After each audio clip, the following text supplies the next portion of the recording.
Bienvenue à vous tous, c'est Ibrahim Foulier. Dans cette vidéo aujourd'hui, je vais vous présenter le footing d'échauffement en athlétisme. Bien sûr qu'il faut faire l'échauffement, même quand vous faites de l'endurance, pour faire un échauffement, il faut commencer tout doucement et progressivement. Mais là, dans cette vidéo, je vais vous parler essentiellement l'échauffement quand vous faites une séance de qualité. Par exemple, le fractionné, quand vous allez faire une compétition en athlétisme. Quand vous faites l'échauffement, déjà, il y a 4 bénéfices importants. Et avant de vous expliquer les 4 bénéfices et les étapes que vous allez faire pendant la période de votre échauffement, si vous n'êtes pas abonné à la chaîne, je vous invite à vous abonner. Comme ça, toutes les semaines, on va vous faire sortir des vidéos et vous allez profiter de tous nos conseils. Et si vous avez apprécié à la fin de la vidéo, vous mettez votre commentaire et comment vous vous échauffez, quel genre de séance avant un entraînement ou une compétition, comment vous procédez votre échauffement. D'abord, l'échauffement, c'est-à-dire quand tu fais une séance de qualité, quand il fait l'hiver et quand il fait l'été, vous n'allez pas faire la même durée d'échauffement. Quand il fait froid comme actuellement, en hiver ou en automne, vous allez faire entre 25 minutes et 30 minutes. C'est-à-dire vous allez prendre un peu plus de temps que quand il fait chaud l'été. Il faut diminuer votre footing d'échauffement environ 20 minutes. Pourquoi? Parce que quand il fait chaud, déjà, votre corps est bien chaud et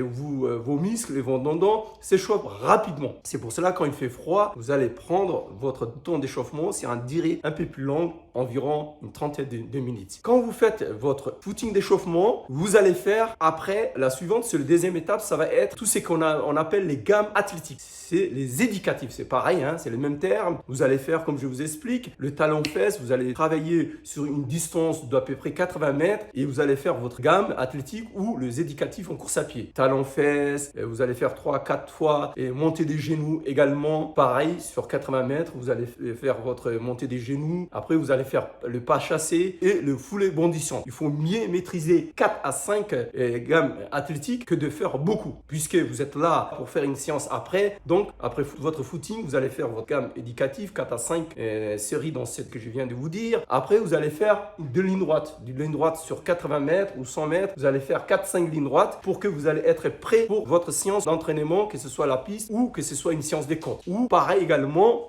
pour votre compétition. Alors, qu'est-ce que je vais vous dire au départ de cette vidéo? Quels sont les bénéfices alors pour faire un échauffement? Quand vous faites un échauffement et quand vous ne le faites pas et que vous commencez directement, c'est pas pareil, parce que quand vous faites un échauffement, le premier bénéfice, vous allez avoir votre muscle déjà bien réveillé et vos cœurs et tout votre corps et vous allez être prêt pour la séance. Le deuxième bénéfice, c'est que vous allez avoir une bonne sensation avec le footing d'échauffement que vous allez faire, avec les gammes et les lignes droites, vous allez être tout de suite prêt pour votre séance ou votre compétition. Et troisième point important des bénéfices, c'est vous allez avoir une performance, c'est-à-dire de les premières séances, par exemple, si vous faites une série du x 400 mètres, de la première série, vous allez être bien et chaud et vous allez respecter la séance que vous avez prévue dès le départ. Et quatrième bénéfice qui est non négligeable et qui est important pour bien s'échauffer, ça vous évitera tous les risques de blessures. Parce que les blessures en général, ils arrivent quand vous êtes pressé, quand vous n'avez pas pris les temps pour vous échauffer et tout cela. Donc, en résumé, je vais vous dire une bonne échauffement